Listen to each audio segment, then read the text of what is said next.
Okay, I think we are live. I am super happy to be joined by Kyle. Um, and today I have a very special co-host. My Sty is here as well. So I'm glad I don't have to do this myself on this beautiful evening in Berlin. Yes, I'm super happy you're here, Kyle. Thank you so much for joining.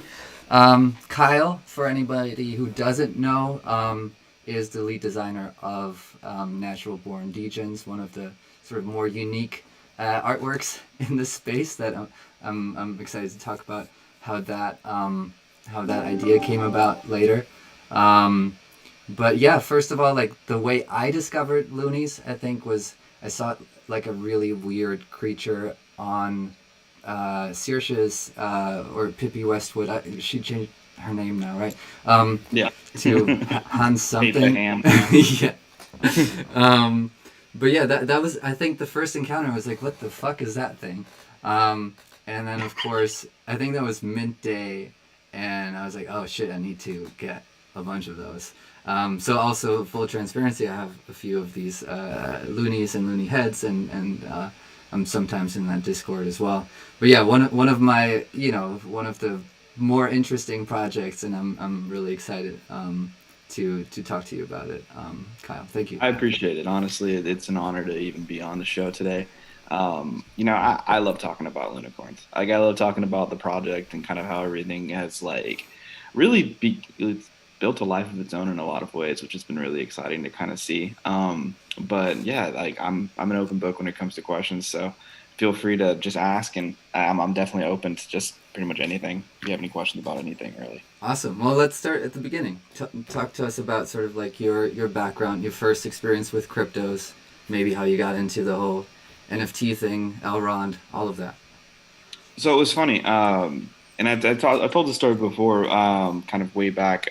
But when I got into cryptocurrency, it actually was before COVID, before everybody else decided to kind of jump in. Was just kind of realistically, I was in a place. I had just moved to a new state, and I was really homesick, and I was looking for something to do, and I needed a hobby. Right, I was just bored at this point. I used to draw a ton, which is kind of been a really really awesome revival of that art kind of piece in my life, because it was a really big piece of my life, like in middle school and high school, and then it kind of died out through college. But I was just bored, and one day I was like, you know what? I've been seeing, like, specifically on the Philip DeFranco show. I don't know if you watch YouTube or any, Back in the when we were day, on man, YouTube. that was like I think I watched it in Yeah.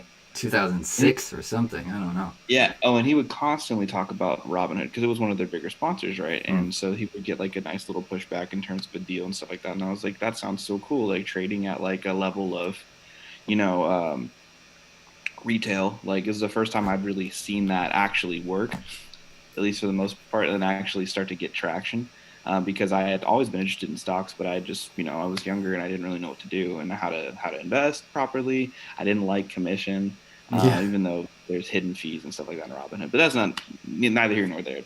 Point is, I decided, I'm going to try this whole thing. So I jumped in and I started with penny stocks first. Burned hard on penny stocks. I had a couple things that happened. I also started with a little bit of crypto as well. My first coin that I ever bought was a little bit. I had a little bit of Bitcoin. It was like $25 of Bitcoin, and then I had Dogecoin. And Dogecoin was really my big entry into like cryptocurrency as a whole, and just kind of learning more about it at a smaller level. I saw it almost as like a small savings account in a lot of ways, because it was, at the time, it was sitting at 0.0003. Hmm. Like, it was really low, and I had bought 100,000 coins at the time, sold them before the initial first bump, and then bought $10 worth and said, let's just see where it goes.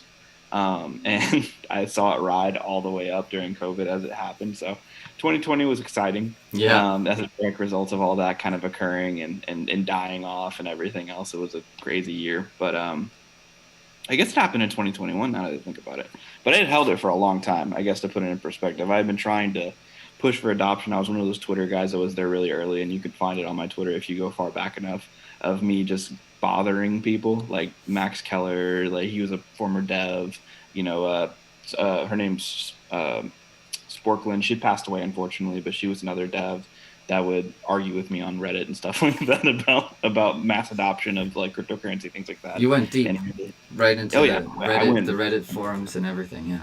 super deep. And then eventually, like, and then eventually that led me to Ethereum, and I saw these NFTs happening. At first, I was like, I don't really get it. I don't know. Like, the art's awesome, but I don't understand it. Like, it's different to me, and I want to learn more about it and why people are buying it. Because at first, I was just like, I don't get it. It's just art. Like, I could do just like everybody else, that doesn't Yeah. understand it. Like, I could go and pick some clip art. Is that as the same value as that? So I did my research. I learned more about blockchain technology at that point because really I hadn't delved heavily into blockchain. I just really knew it was an investment opportunity for me. I saw it as money that I could earn, just by long-term holding and things like that. That's how I like to invest. So I started learning more about it, and I was like, you know what, I could probably do this. This is Mm-hmm. cool. Like I like the technology. I think it's going somewhere, and wouldn't it be cool to just try it and see what happens? So I started out on Polygon on the Matic blockchain, and I started with my first project, which was Petty Puppets. And I still want to revive that project at some point. I just haven't. So Look how what well it is, prepared I am. I have it. It's people can see it now. I'm scrolling through it. It looks very much nothing like the Lunicorns.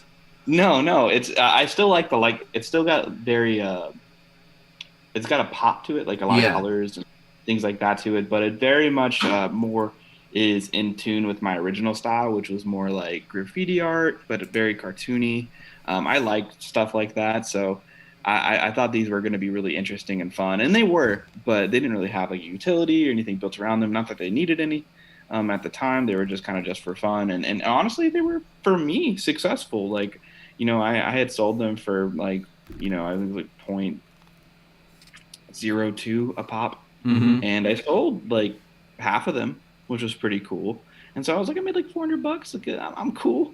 Like, that's awesome. Like, but I was just kind of enjoying it. I was riding it out, just still doing my thing. Like, I thought it was neat, and it was kind of cool to be like a one-of-one artist. It made me feel really unique in that Yeah. spectrum because it's also something I really enjoyed doing. Like, I was like, oh, this is cool. Like, I get to do this again. Like, when I was drawing and putting, giving my friends pictures in high school so they can put them in their binders, like those little like inserts where it's like, clear and you can kind of see what they did. So I'd make them, like a pimp panther, which is like a pink panther with like a pimp hat and like a nice like thing, or I'd make them like all these really like kind of like hood designs just because I grew up like in an area where like that was really more sought after and stuff like that too. So like a lot of Lot 29, South Pole, like was really big and popular where I was growing up. So I brought a lot of that into like my art and stuff like that, which just kind of remained there. Yeah. But then from there, I was in a bunch of Twitter spaces at this point. I had gone over the pseudonym. I was El Sheeb. For those who have been in the Dogecoin community and kind of ended up following me kind of over to Elrond at that point, like I was El Sheeb. Like I was in so many spaces, like, and always talking to people, always talking about What blockchain, point in learning. time is this right now? At We're, this point, we're in 2021. We are in like, I would say between February to summer. and that's when you Like, found Elrond and decided that was. yeah. So it kind of worked out like this. So I didn't find it initially. I had Mm-hmm. found it kind of just through other people. So I was in a random Twitter space. One moment. That might be the dog you're named after. Yep, that is Balto. Yeah. That's actually what led to Balto's All revenge. right. He's a crazy dog, but barks at everything. But that's all right. Anyways, so I was in a Twitter space, and it was just this guy who was just by himself. His name was Golden X is what he kind of went by, and he would just want to talk about blockchain. And I was like, that sounds cool. Like, I'll jump in that. But I mean, he's just by himself. Like, why not? So I jumped in. He was at like a hotel getting ready to hang out with like his wife for like the night, but he had it opened up the space to just kind of talk for a few hours while she was getting dressed, and he was just kind of like, we were just A having a good few time. hours while she was getting dressed. My God, that must have been a party. But yeah. Maybe it was longer, maybe it was shorter, but it kind of felt like that. But we were just talking, and then I told him, I do art, like I'm kind of playing around with NFTs a little bit, and kind of just seeing where things go. And lo and behold, he wants to do a startup for, and he's kind of already been kind of working on it low key, and he's been kind of doing these NFTs, and he's been working with a group of his friends that like have become like coders, and they kind of learned how to do all this stuff. And he was like, hey. First of all, I really like your art. So he bought one of my art pieces, which was pretty cool. He bought one of it was a unicorn actually, which is really interesting how it turned Mm-hmm. out. And then he was like, "Hey, like I know this guy who would really, really, really like your art, and I think you can like check it out and see where it goes." And I was like, "Yeah, why not?" And he kind of told me like what everything looks like in terms of percentages and business, like, and I was like, "This is too crazy to be like true. There's like no way. Like, there's no way this is real."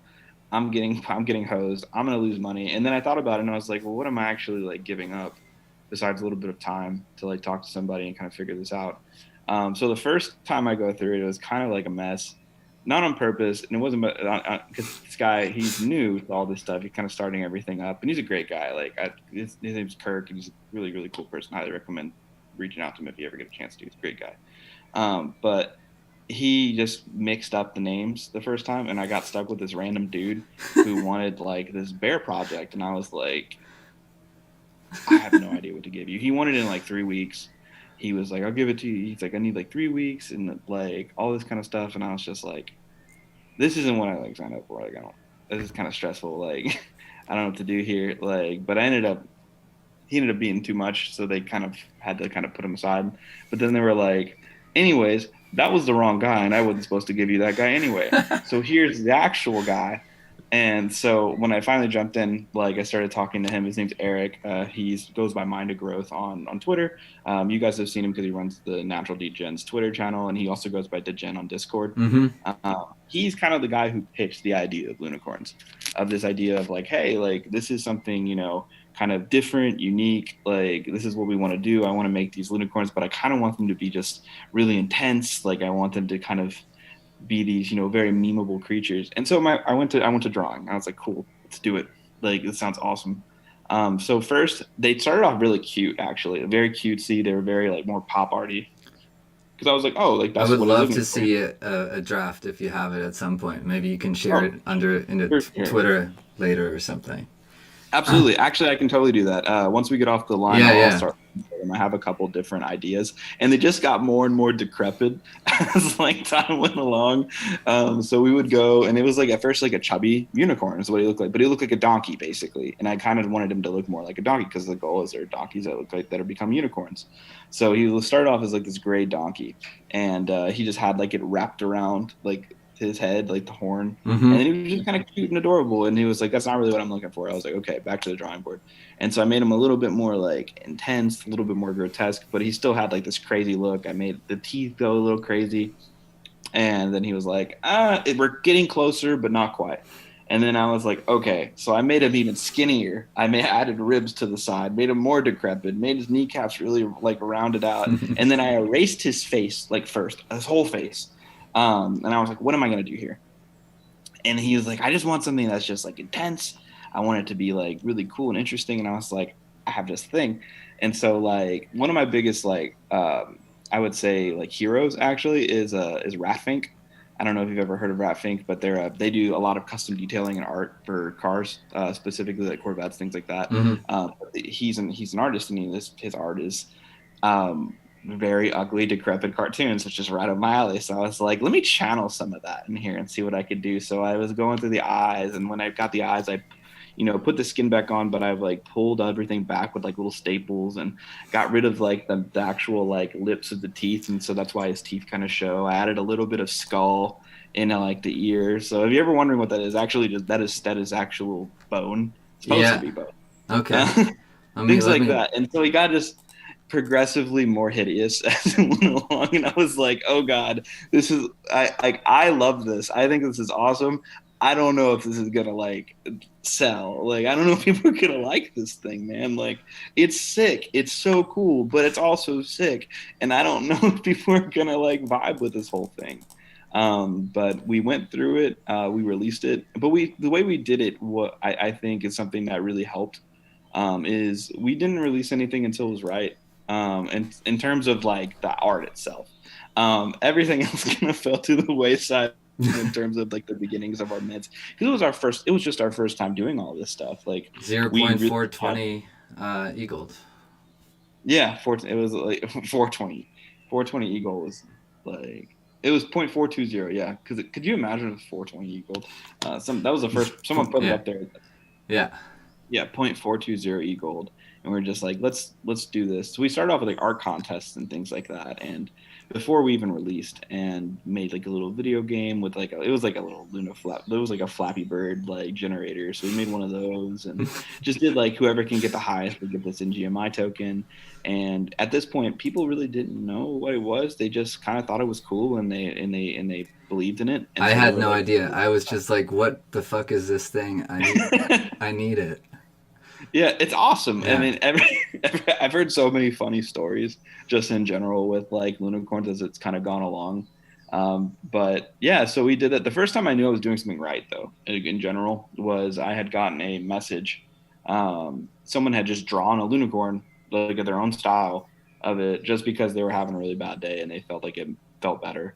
yeah, Like, and I was like, this is cool. This is different than I like. I didn't expect anything like this, and like I was like, but it makes sense because like I put a lot of like the pain of life sometimes because life can get stressful. I was in the middle of a big reorg at my job and potentially on a way to potentially lose my job. mm-hmm. And so I was really stressed out all the time. So when I was going through it, like, I kind of had to do what I had to do. And so when I drew everything in, like I put a lot of that and a lot of that stress like into all of it. So it helps, in that way. So when I saw that, I was like, okay, I'm doing something good here. And Yeah, then that's we did the awesome. mint, and a lot of people like you're like yourself were like, what are these things? I love them. Let me buy some. And I was like, perfect. Like this is great too. Like I want people that like them for the art, right? At the end of the day, like and like because they have a great utility, of course. But I'm the artist, so of course, like when it comes to the build, I always like, oh, well, you like my art? You really like it? Like it's cool. Like, well, I appreciate that. Like always. But they are ugly little things. But they're supposed to be. That's kind of the whole Yeah, premise. I mean, it was sort of the first project for me in the space that was not trying to be cute or sexy or some have like a cool design or something. It was like Yeah. you know deliberately degenerate. And Yeah. I really thought that was cool. I really liked that you guys had a brown paper instead of a Yeah. white paper. Like little things, and it really, to me, like obviously, the team actually has quite a bit of background in crypto, not just Yes. yourself, but the rest of them as well. And I think it really shines through in terms of like how things have been. You said it was a little unstructured in the beginning, maybe in terms of utility and all that stuff, but like Just a sort of little like bit. having an idea of where to go with it, and also being a community project, which is something I Mhm. would love to talk about. Like the for anybody who doesn't know, like one of the big things for the loonies is having, or the Natural Born Degenz is having this treasury basically where you guys buy NFT projects, other Mhm. NFT projects, and then you auction them off. Like, can you just talk about sort of like the idea behind that, this sort of ethos of putting the ecosystem over individual projects, or I'm just guessing that's maybe Yeah, some background there. absolutely. And actually, believe it or not, this treasury was always an idea that Eric had just in his mind. Like this is what he always wanted to do. He wanted to give people an opportunity to, bet on projects and opportunities they may have missed out on because at the time some of these projects were kind of getting really big and like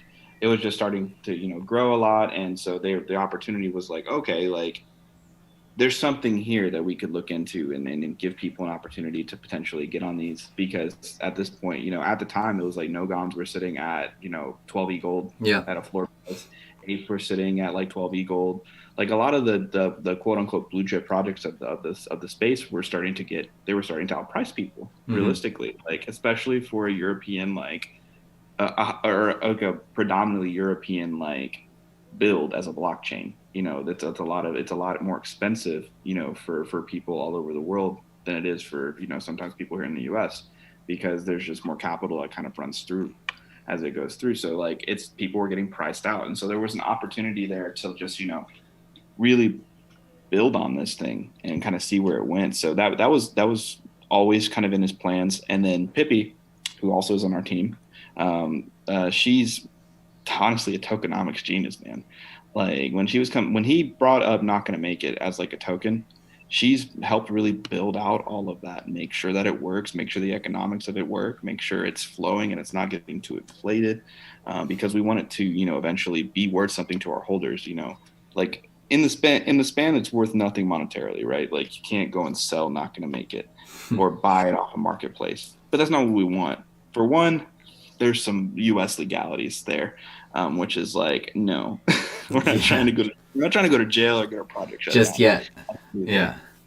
But yeah, so I mean that's also fair warning to people that are looking into projects that offer like e-gold rewards, things like that, especially if they're U.S. based.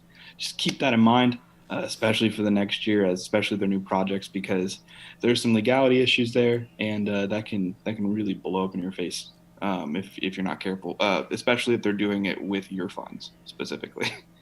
To put that in perspective, not to Yeah. call anybody, that's just something to keep in mind for both a creator and, side note on that for people that are buying in some of these projects that are kind of pushing like those rewards. Yeah. Yeah. Anyway, yeah, she's a tokenomics genius though. And when it came down to all of this build, like she's really helped make Not Gonna Make It what it is, which is a really fun token that people can use to like bid on stuff. And we're working on adding some more utility there, but that was always the mission for the utility. The problems we had ran into that I think a lot of people in our position have ran into, was just metadata. Elrond is a very complicated blockchain, Mm-hmm. especially at like at the technical level. So one thing that is like a big thing, it's also a good thing, is the sharding aspect of it. So just in a perspective, to put it like in simple terms, when you give an NFT to somebody or send it or they mint it, that is literally their NFT. And what I mean by that is their metadata can't change unless you send that NFT back to the original creator, Mm. and they can adjust it there. Unlike Ethereum, for example, where it's a smart contract essentially. Exactly. And if you've been in Ethereum at any point, some of you that are like listening probably have. You might remember the Raccoon Society NFT, that basically changed the metadata in the middle of the night and changed the raccoon bones, and then told everyone that they basically rugged the project and said everybody who was into NFTs were dumb. And then they just left on Ethereum, which put a bad taste in people's mouths. Mm. But yeah, I mean that you can't do that on NoRealm. Like you can't do it unless like you either change all of it.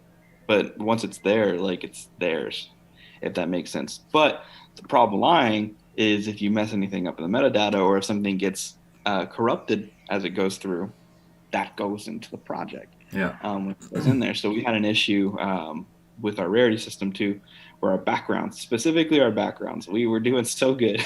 We finally had figured out Mint, everything was going well, and then the backgrounds, the first 1,000 of them, um, got discombobulated somewhere in between. And so, like an orange background was actually like a blue background, or like a Staria background, which is like a rare trade, was actually showing it's a white background. And so, like these rarities were kind of just all thrown off. So we had to think of a solution. And initially, we were always going to stake loonies. That was always the plan. Ah. But staking loonies, which is a good thing, is it brings all the loonies back to the pool, Yeah. if we want to. And we prefaced that whenever we were doing that, just like, hey, if you want to keep your misprint, I guess that's what I would put it. You can, but the trade off is you can't earn daily Not Gonna Make It rewards. Like, but you can keep it and hold on to it because it may be more valuable down the road. But if that's what you believe, go for it. But that's kind of what our solution to it was also like, oh, we're going to be staking anyway. Once people start staking their loonies, we can adjust the metadata, send it back, Ah, nice. and then I missed that point of it. That's cool. Is there yeah. is that the headlock, which is gonna be basically staking for the heads, if I'm not mistaken? Mhm. Is that the same? Did the metadata have the same problem with the heads? Yeah. They did have the same problem, Okay. but headlocking was also something that like it actually showed up 3 weeks before we minted as an Hmm. idea. Not headlocking as it stands, but at the idea of using the heads as like an airdrop tool, was originally like the idea of like, oh, this is what we're going to do. We're going to give them away as a gift even before that. Like Hmm. we always had wanted to do profile pictures because we thought they were going to be kind of cool and unique, and kind of airdrop them for free. But then we're like, why don't we add something to that? So like 3 weeks before we minted, we're like, let's make them like airdrops. We can kind of like do something fun with them, make them kind of unique. And then before long, that issue happened, and then we're like, well, we can allow them to stake, and we can really work on this raffle system, make it a lot smoother and a lot cleaner for our holders, and then build on that. And then before we know it, we have some really cool stuff kind of coming down the pipeline with headlocking once that actually lists them. There's been a couple things we've teased, like for instance the carrot, which I really can't go into like super details, I but know. I wanted to. That's on my list of questions. but there's some exciting stuff like Yeah. going on with the carrot. But there's also like a few really really cool like you know things. We're talking to a few different people and maybe a few different projects that we may be able to kind of like incorporate our headlocking mechanism for some really really cool like rewards for our holders. That's nice. Before we jump into chess, Yes. let's just quickly touch on the next collection, which is another beautiful, very Kyle piece of art. Yeah. The gullible seagulls. Oh yeah. Okay, so I'm not gonna lie. These seagulls are literally like my favorite. I love drawing these. I had so much fun like creating these. Like I thought they were hilarious. And the more that you guys have seen, because I've only seen like kind of teasers, Yeah. the more you're gonna laugh at like half of the things that they have. But really, the seagulls were also kind of like an Eric thought, like in a mindset where he was just like, what if we made seagulls, but they were raised by hawks? Hear me out. And if they're raised by hawks, they're crazy, they're alpha, they're intense, like they're really jockey. Like, what if we build on that? And that's what I got as an idea. I was like, perfect, let's do it. Uh, How many so, iterations did it take compared to the loonies? believe it or not, that was the iteration. Like Really? the Yeah. first drop came out, I was like, "What do you think of this?" He was like, "This is awesome. Let's roll with this." And so we've kind of worked on it from there. And so I had pretty much free reign to pretty much go whatever direction I wanted to with them. So a lot of them have like backwards caps. A lot of them have like different crazy personalities. Like I got to really work on the face a little bit more. That was the one thing I love about unicorns, but there's also a small downside is we really didn't get to work on the face much because the face is kind of set in stone there. Yeah. With the outline, I kind of wanted it to be more of a set look at the time because I just think that they pop better, especially if you have like a ton of them in your wallet. You're like, oh, these are like really aesthetically pleasing to look at, like in the sense of like, oh, the colors really pop next to each other. Like it almost looks like more like pop art in Yeah. that sense. But with seagulls, it's like a little bit different. The actual outline itself is pretty much the same. It's like a standard outline, but the faces are different. I got to add like hats. I got to add feet for like the first time, and so like I had the diamond hoods, which is my favorite mythic trait of like, which are just two little rectangles at the bottom of or four little rectangles, I guess, at the bottom of the unicorns. But with these, I got to add like a bunch of really fun feet. Like, so I added like some with sneakers that had like off-white sneakers, or they had like multicolored sneakers. I had one with bare feet, but he has like bare, like literally human feet with like little like hairs on them. There's like a bunch of silly ones. I got to add masks, which is really cool. So I have a couple that are like really like cool, like squid masks, and got a couple other ones that I have there that are pretty neat. I got to put a little bit of extra twist on some more feathers and stuff like that, and I got to really play. You do need to drop some sneak peeks here. This is sensory overload here. Yeah, yeah. Can you share the screen with a sneak peek, or is Let me that? see if I can. Let me see if I can pull a couple for you. Let me pull them up on Critter real quick. And as I is that still going to be earning the same token? Because you also are going to make a WAGMI token, right? Or are you sticking with So, not going to make it? so we won't be moving with, as far as I'm aware, with the WAGB token. Okay. We are wanting to move toward a, how would I put it? We're moving toward he's calling it a yellow token. Mm-hmm. And then there's one other token he wants to work on as well. But NGMI will be the primary token for Natural Born Degenz. That is the one to look at. So how about this? I'll give you a sneak peek instead of a full sneak peek, what if I give you a sneak peek of a legendary? That sounds cool. I feel like this will be kind of cool for you guys and different. But this is one of 6 in the project. And what it is one of our legendary birds. Are they going to be auctioned off for NGMI? No, so these will actually be in the collection. Okay, cool. So those are going to be 6 kind of spread out throughout the collection. Mm-hmm. And if someone's lucky enough to mint one, They are literally the most rare part of the project you can get. Um, and so I can share really quick so you can see. I don't know if you can see that yet, Yes. but here's one of our legendary as an example. That is not a Um, seagull. it's I'm not a I'm seagull, not an expert. I'm not yeah, I'm not a bird expert, but that doesn't look like a but seagull. personally, one of my favorites that I did. So the joke around a lot of this stuff is not it looks can be very deceiving, and that not everything is always portrayed as as people think it should be. So kind of looking into more unique portrayals of certain things can bring a little bit of more enlightened aspects to certain things. So they're more silly takes on it, but the actual, I guess, message around them is a little bit more complex. Mm-hmm. It's just more of a looks can be deceiving, but don't kind of count us out kind of thing. As just like an example, like with unicorns, as an example, people kind of looked at the art initially, especially those who are art critics or artaholics, and they're like, I don't. It's ugly. It's ugly. I don't want it in my wallet. I think it's gross. Like, and I'm like, okay, but I feel like you're missing the point of these. Like when I hear those things, because a lot of times, like the whole thing is they're supposed to look like that. And so when somebody says, "Oh, well, these are hideous," and like, and you can tell the ones that are joking and the ones that aren't, because there's Yeah, a yeah. lot of people within our because there we've built a very self-deprecating like That um, Discord is awesome. Anybody who hasn't checked Discord. it out, it's great. It has a fuck you channel. That Yeah, we do yeah. have a fuck you channel, which is a good time. Honestly, it just it's more consistent. Our DGen chat like is a little bit quiet in general, but we've kind of always wanted it to be that way because we want people who want to be in there to be in there, and if they don't want to, I don't like spam or a bunch of people like constantly like just jumping in. I'm actually, believe it or not, a pretty heavy Discord hater. So I actually like the way our chat's set up because I think it's just a lot smoother, a little cleaner. And then the people that really want to sit in the chat and talk to people, like there's a couple that like kind of hang out there that I really like keep it alive and stuff like that. But Yeah, you have I don't some know. quality conversations in there. It's fun. I check it out once in a while.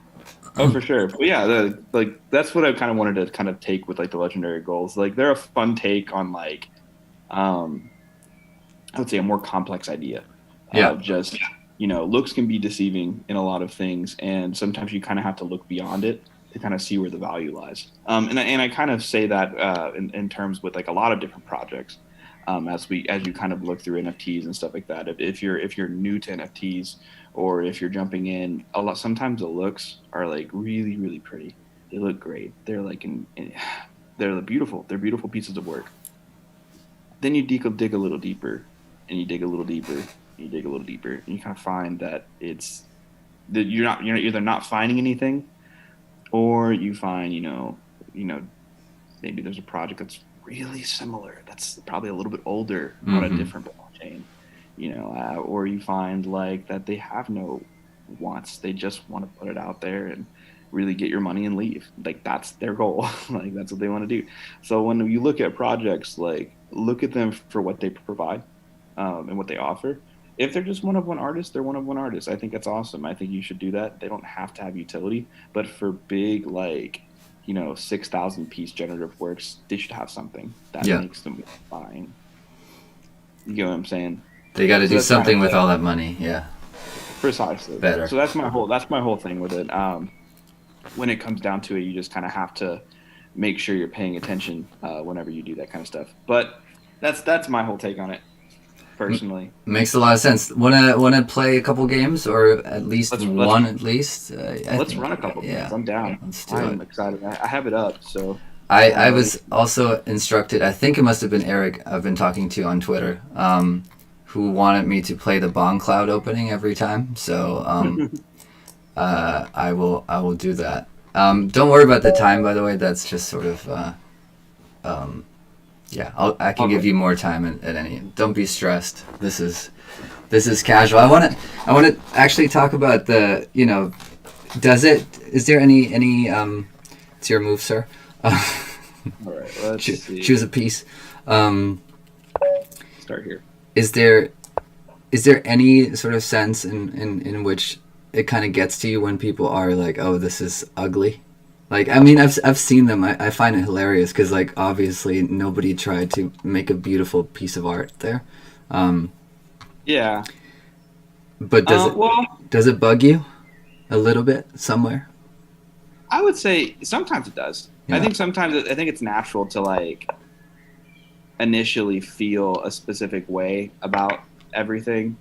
Like, how would I put it? Like sometimes it can be a little bit difficult to really like, how would I put it? See some of these things that they say, especially when they're like, "Oh, if you," I don't like people saying, "If you call that art." I think that's a big like.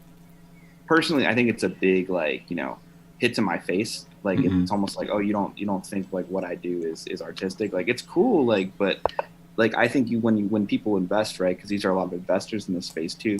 I think they don't realize the subjectivity of art. I think people tend to misunderstand in a lot of ways value a lot of things can bring. Mm-hmm. Uh, and so when it comes down to it, um, hold on one moment. I'm trying to kind of figure out an idea here. I'm gonna get hosed. It's fine. That seems like a good idea. I But want. like I think people lack subjectivity in a lot of these things, and I feel like when it comes down to it, you kind of have to just understand art is art, and you're not always gonna like what's there, but at the same time, it's okay because it's not always made for you, if that makes sense. Sometimes art is made for other people. It's made for the artists themselves, and that usually will bring a lot to these things. So I Yeah. guess if that makes trying to see if that makes sense. Oh, it totally makes sense. I mean, it's also, I mean, basically all modern art has faced the exact same criticism, and the stewards of who can decide what is art and what isn't. That's just sort of like a silly attempt, especially I feel like in the NFT world where the art is often subpar, even I agree. for projects that do well or are successful or people like them or people are crazy about their art, and it's just like Because I kind of hate to say it, but sometimes there is art that like it's more lazily done. I feel like they yeah, don't do it on purpose. Like in a lot of ways, like I feel, and I I don't know have if to. this Sorry, is no, I couldn't find a good alternative that didn't destroy it. that's okay. Um, that's pretty much game, right? Queen is a good piece. Queen is a good piece. Oh my. Let's see if I can do it. Um, yeah, yeah. So the sort of arbiters of taste that come to the NFT space and are like, oh, this isn't art. Like, what did you expect? This is Yeah, it's kind of crypto. like this is cryptocurrency. It's a different place with a different culture and a different group of people that have created these things. Realistically, in a lot of ways, this is the new art. This is the new big thing, right? From what I can, at least from what I gather, like this is the new like normal when it comes to seeing what art can really do and like where we can take art, because now it's not just a piece anymore, right? And if you actually look and do like a decent amount of research on pieces in general, Mm-hmm. you'll tend to find in a lot of ways that how would I put it? Sorry, my brain's just trying to. I know, I know. That's why I know this is sort of too complicated and philosophical a discussion for the chess part. I admit that. I want it. No, We, I we, love it though. I'm, we I'm can we can very go to trash talking instead. I mean, we can just no. call each other names. That's fine by me No, too. I like this though. I think this is cool. Like I think being upfront about a lot of this stuff is kind of important, because I think it's something that artists will face when they move into the space. Yeah, yeah, It's not always going to be rainbows and butterflies at the end of the day. Sometimes you're going to have experiences where people are not nice to you, just straight up. They are not nice, and that's okay. They're not. You're not here to you're here to entertain, but you're not here to please everyone at the end of the day. The goal is to just be happy with what you're doing, and just put your focus on that, because I mean that's the big piece, right? You want to actually you know learn, and you want to get better, and you want to improve, and over time that's how you do it. yeah. I mean, how do you see the sort of like if you say you watch a lot of the other chains too, I mean, you started on Ethereum, right? Was the first project you did. Like in terms of the future of art that you were talking about, where do you see? I mean, I know a curator at MoMA. She told me that they are hiring their first exclusive NFT employee at the moment. Um, so, so that is happening, right? But that's just one aspect, and maybe like you want to talk about how art in general is sort of maybe changing because of the way that technology works and interacts with it. I'd love to hear your thoughts on it. Well, I see it. I see it in a few ways, right? Oh shit. But you put me in check. Come on, That's fine. I get it. But the way I see it is this. I think people tend to see NFTs right now as fully and 100% art pieces. Mm-hmm. While there is some truth to that, what does tend to change, in my opinion, is actual utility based on. Oh no! Shit! Oh shit! Oh shit! Fuck you! Can't do anything. I'm dead. Okay. Yeah, the utility aspect and the community aspect. I mean, it's sort of what drew me into NFTs. I also like I was looking at them, and I obviously was aware of CryptoPunks and stuff like that, right in the beginning. But I had no idea that actually most of these projects are, you know, like sort of taking community engagement, or the good projects take community engagement seriously, that you can actually build friendships, bonds, you know, all kinds of relationships that, you know, it's just like you'll never have that experience. Oh, for sure. In the, like, with a piece of art that you just hang on your wall, right? And it just doesn't come with much unless you happen to be lucky enough to know the artist and stuff like that. But yeah, it's just sort of like a unpersonal piece of art. While here you can actually, you know, you can interact with Baltos, and you can interact with the community, the makers, and stay connected and really build friendships and yeah, long lasting relationships, which I think is really sort of like exciting. You know, it's just different from what you could get at a museum, right? Oh, for sure. I mean, there's a let's be honest. There's a pompousness in art sometimes. Yeah. I think sometimes a lot of artists, and you'll see it because there are real artists that, you know, quote unquote real artists. Like I think real art is very subjective. Yeah. But, you know, I also do believe that at the same time, like, how would I put it? I think there are real artists that come in the space expecting to be like welcome with open arms in a lot of ways. And then when they're told like, oh, their art's like, because they're hearing it at like the realist level they can hear at this point, right? Mm-hmm, So mm-hmm. kind of like, oh, you know, I don't, you know, I didn't really expect it to turn out this way, and so you're like, oh, what? You know, why? What? Ah. Just a trade. Nothing happened. My king is in a terrible position. Black is happy here. For now. I mean, I can find a pretty good way to fuck myself up really quickly. Let's see. Don't doubt my stupidity. See? Okay, now you have a queen. And my king is in a weird spot. Yeah. But like, I mean, that direct feedback must be like, you're the first actually artist that I've talked to, right? I've talked to you know, the sort of development side and the and marketing and whatever, and those are all important aspects of course, like the sort of community building and everything. But it must be daunting to sort of be subjected. I mean, for any artist ever, but like especially in this very direct, anonymous internet way. Sort of people just being like, yeah, your art sucks. You're a dick. I'm like, okay, bye. You know, like. Oh, for sure. Anybody who says that it doesn't bother them is lying to you. Yeah. Like that's how I see it, at least. I think it's normal to to feel a certain way about something and kind of not be comfortable 100% with the especially if it's your first time like really putting yourself out there. Like Mm. sometimes it can be hard to take criticism because you don't really understand how.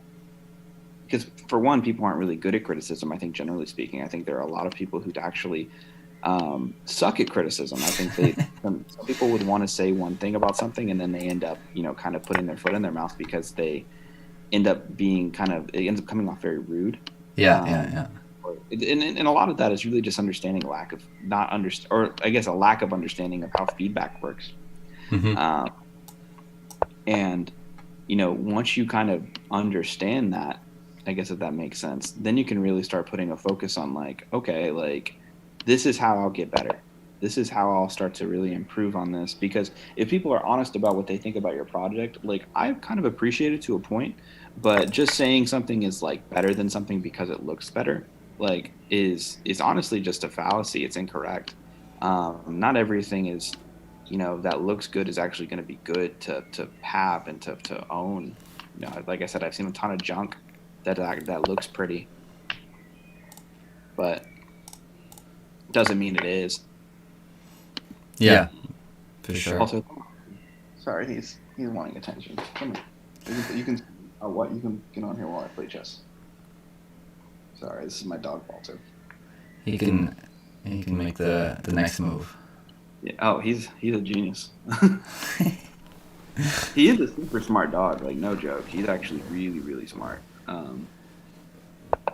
Very very intense animal. But he only knows a couple tricks. But when you really see his intelligence is when he knows the tricks and he chooses not to learn them. Yeah, yeah, yeah, yeah. Like, okay, you are smart. Like A lot of animals like that. The lazy dog syndrome. oh yeah. You're like, oh, you don't want to do that? All right, fine. I'll just sit here and wait for you. Let's see what I can do here. I don't know if I can do much. What's sort of the most positive thing that surprised you about the space? Like, because we're talking about negative experiences, there are positive Sure. ones too, right? I think, yeah, oh definitely. One thing I could say, just in general, like, generally speaking, is that there's actually a really, really good. I don't know. I think I'm cornered. One moment. Oh no. We're gonna try to set up a different position for the next game. What do you think about that? Well, let's see. Good. Oh wait. Here. Okay.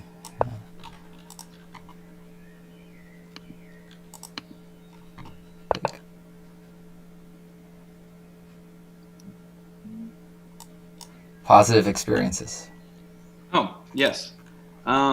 Honestly, I really like the community, just in general. Not even community that necessarily likes my project. Like I really do like the inclusiveness and a lot of the togetherness that the L Run network in general has had. Mm-hmm. I think it's pretty cool, honestly. Um, what can I do here? I think I shouldn't have done what I did. I thought it was smart, but we're fine. I mean, I'm still trying to figure out how I'm doing here. Oh, you're still going. That's Oh yeah. It's my turn. You got me there. I mean, I do feel the same in terms of like general, outliers obviously always exist, but in terms of sort of like the supportiveness of the Elron community or network, I think it's really cool to see that there's actually sort of an appreciation for builders and designers and artists, and it's such a it's obviously a young space and there's a lot of things to improve on, but I don't know. I feel like it's a pretty good sign of things to come in general when you see how how things are how nice people are. Let's put it that way, and supportive. I agree. I mean, it's pretty cool. Oh, okay. Let's see. Um, Oh wait, no, this doesn't work. oh, I'm hella dead. Oh, I'm just gonna kamikaze. Oh, Trying to figure out a checkmate with these three pieces.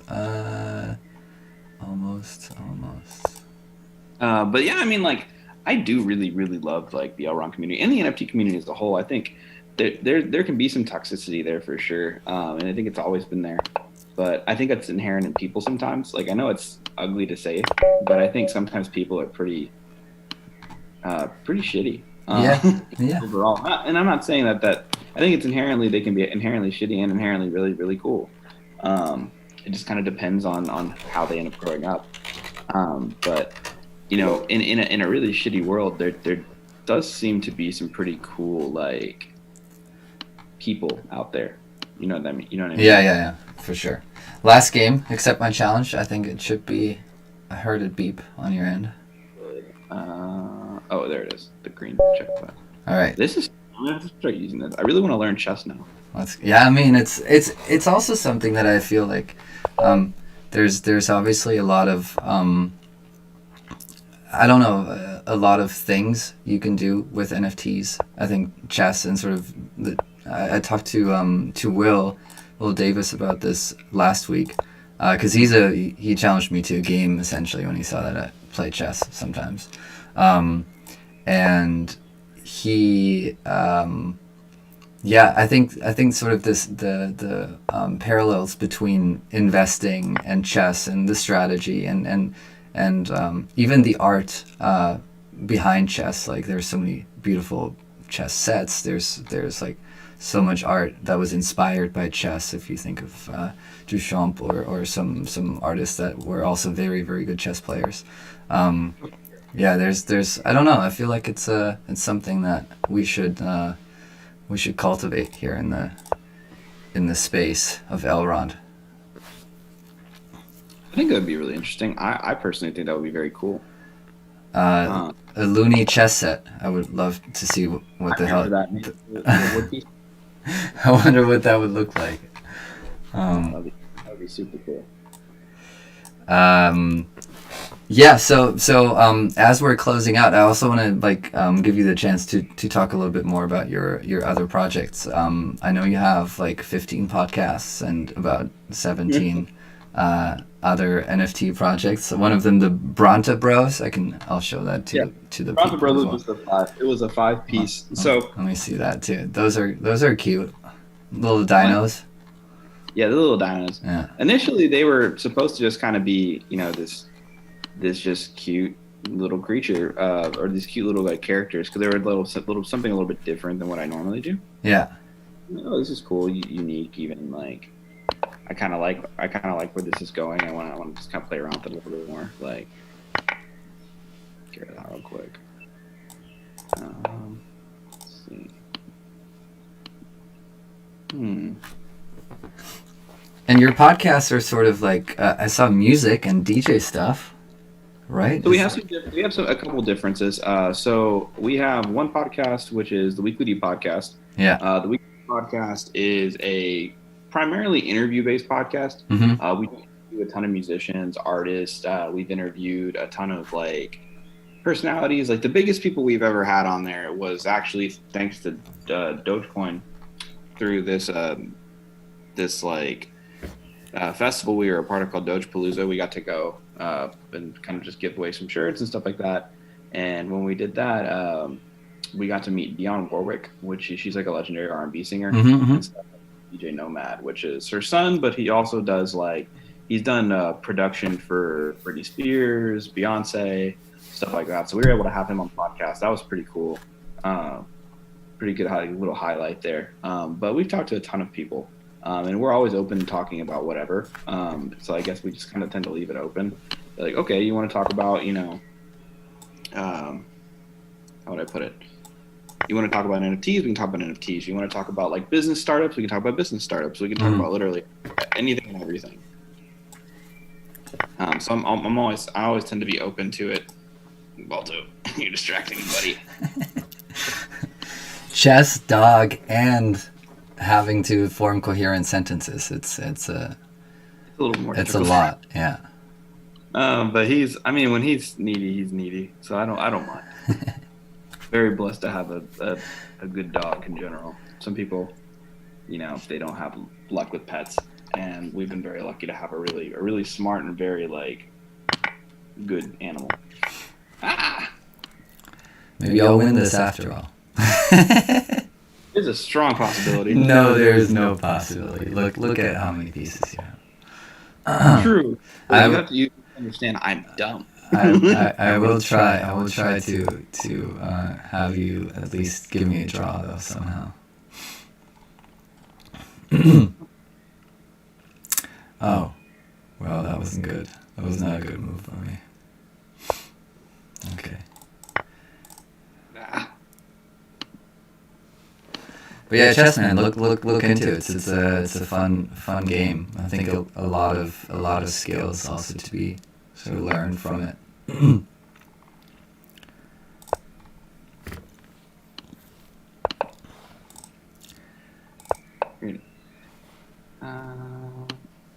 Are you still invested heavily in any coins? Have your assets crashed? Did you invest in Luna?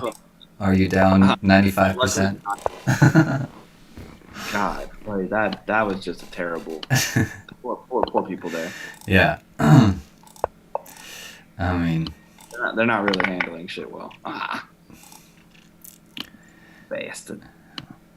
it's just a tough time for the market. I mean, it's also interesting, sort of like how Valorant the market is going to be in the NFT space around it. Like, I mean, like ApeCoin crashed back to what, $7 or something from 20. It was sitting pretty like $16 or something. Yeah, so it was in almost 30, I think. I think all-time high might have been higher than that. But yeah, everything's It's impressive. Don't get me wrong, like it's really cool to like see. It's just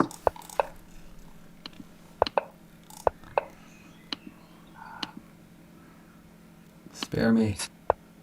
brain is trying to work. But, I'd fall right into your trap there. I'm not gonna. I have no traps. I have a king. I have a desperate king. Uh-oh.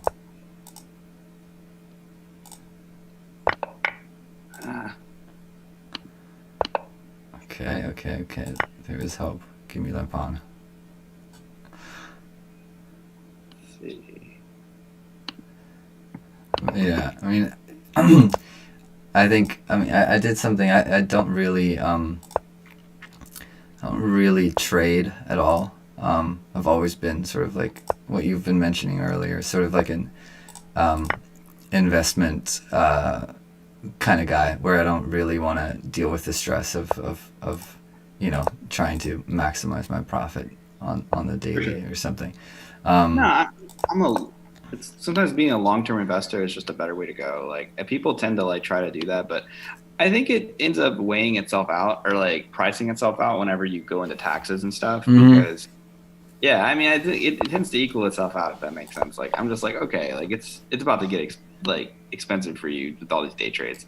Not to mention, I don't know if you did your tax. I'm sure you did your taxes this year. I haven't yet because I'm scared. I don't want to deal with my taxes.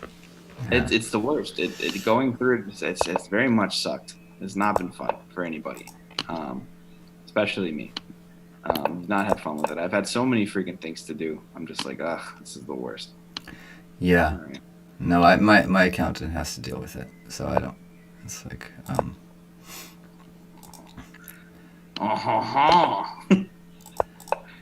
not doing well. I feel like you're trapping me here. How am I trapping you? I don't have any pieces. I am impressed that I'm still alive after 48 moves here. It's my accomplishment. Ooh. That is how. Bitch. Okay, hang on. This is actually I spoke to Ben. I don't know if you've talked to Ben Miller from ENFT. I don't know if I've actually spoken to him like directly. I might have if it's But we did one of these, and I actually taught him how to checkmate with a queen against a lone king. And so I will repeat this lesson for whoever paid attention. So you want this. You want to put your queen a knight's check away. And now all I'm going to do is copy exactly what your king is doing. And then, like this, you go there, I go there. And now we're going to walk all the way here.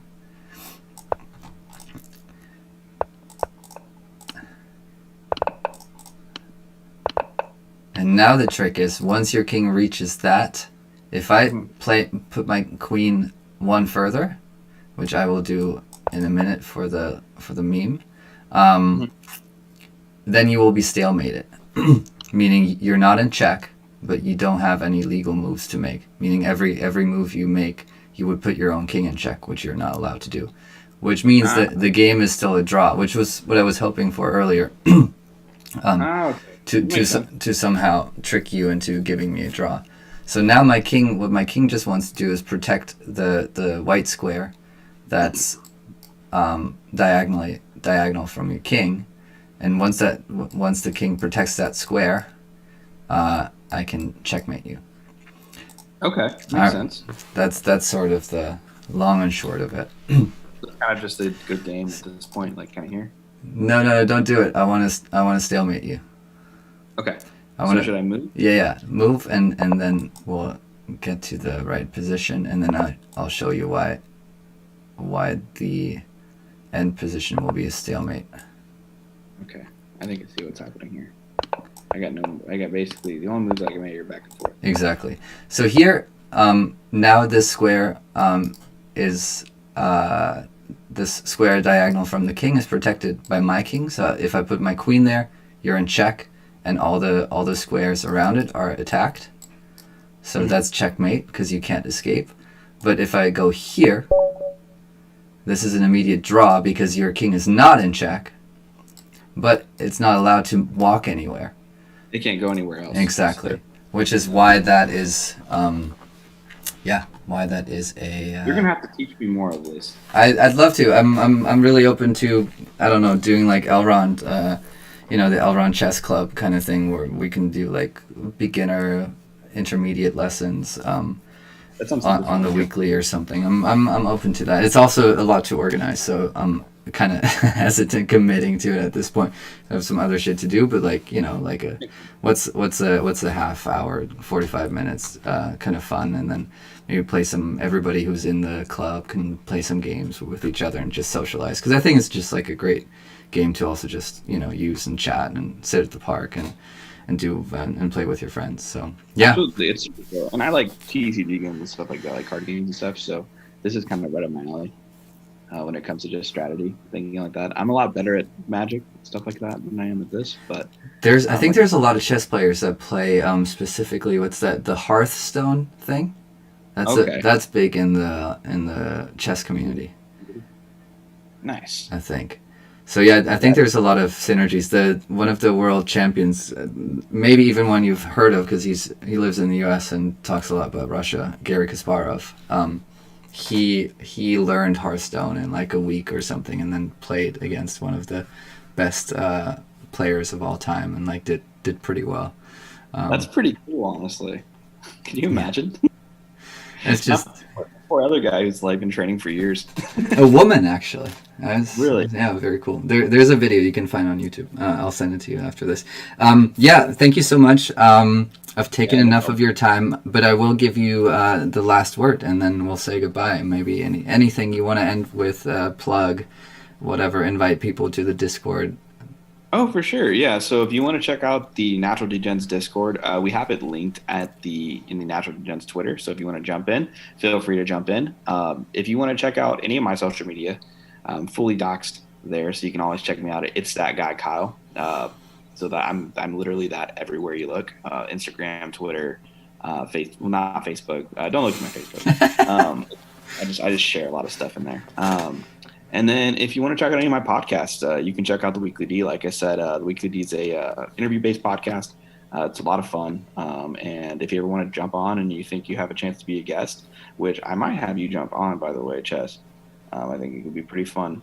And then I can also recommend my new podcast, which is, it's not necessarily new, it's just been renamed, A Nightmare on Podcast Street, which is a true crime slash just horror general podcast. That's pretty fun. That's cool. And then we have a Twitch stream called Accidental Chaos, which a lot of my buddies basically stream games, and they do art streams, they do video game streams, all the way to Match the Gathering, like Commander streams. Is there a way of watching you draw live on that Twitch stream? Is that something you guys do? When you say art? I have not yet. We have two other artists that are in my friend group. One, he does wood burns. Like does that from like the beginning. He'll do like a full wood burn stream, and then on the other one does more like painting, things like that. She'll do paints. But I'm open to checking out if I can figure out how to do that on stream and have it like kind of look really smooth. But I'll have to figure that out because that could be pretty fun. I just need to make sure I have the time. I am a unfortunately very busy person. Yeah. But I think it'd be pretty cool. Maybe start another 2 podcasts and see how your schedule looks. I would die. I am like so close to just having no time because I have a full-time job too. Like technically I'm at my job right now, but I'm also like lunch break. But it's a lunch break, so it's fine. Exactly. But yeah, no, I mean that's kind of just all part of it. Like I have to balance everything and make sure everything works really well, but I do my best. I definitely know a lot of people who, when I tell them what I do in general, they're like, "Well, how?" And so that makes me kind of proud because I'm like, "Oh, it's not that bad." Yeah. Like I'm close. Like I know I have my mission in mind, and I have my ideas in mind, and where I want to be in the next 5 years. Like I want to be, doing this again. I want to keep doing art. I think that'd be really fun. So hopefully that continues. But thank you for having me on, man. It's been a blast. Honestly, I've had a great time, and it's actually been pretty fun playing some chess too. Yeah, we'll continue both the conversation and the chess, and yeah, always open to learning more about your other projects. I'll link all of the stuff you just mentioned in the video description as well. But yeah, stuff I can send you direct links and stuff. Yeah, please do, and I'll put that in. But yeah, thank you so much for taking the time. Thank you so much for spending your work time with me instead of the other thing. And I was on lunch. It's fine. Yeah, thank you so much for being here, and yeah, best of luck. I'm really looking forward to seeing the other seagulls. When is the drop there? Do you guys have a mint date? We don't have an official mint date yet. Sort of like a time frame next month, end of May, beginning of June. So right. End of this month, beginning of next month would be like the idea that we're thinking. All which right. is really close. But the market, timing the market. I mean, but you're timing it now, like it's cheap. It's dirt cheap. Everybody can have an opportunity to really buy one. Yeah, really exactly. Cool. That's kind of what we're hoping for. We think it's going to be really like cool, and I think it'll give more people an opportunity to get one. It's not set in stone yet, so take me at my word for this. That goes for everybody listening. But if you have a Lunicorn, if I'm not mistaken, there will definitely be some benefits to having one for the Seagulls drop. That's all I'll say. So if you don't have one, go buy one. You haven't minted, maybe look into minting to get both. But yeah, just we'll release more as stuff comes out as it gets later in the time. Until then, I'm gonna keep trying to tease with like random little tidbits here and there. Awesome. Well, thanks again. Enjoy the rest of your day, and I'll talk to you soon. Cool, man. Take it easy. Bye. All right. Nice.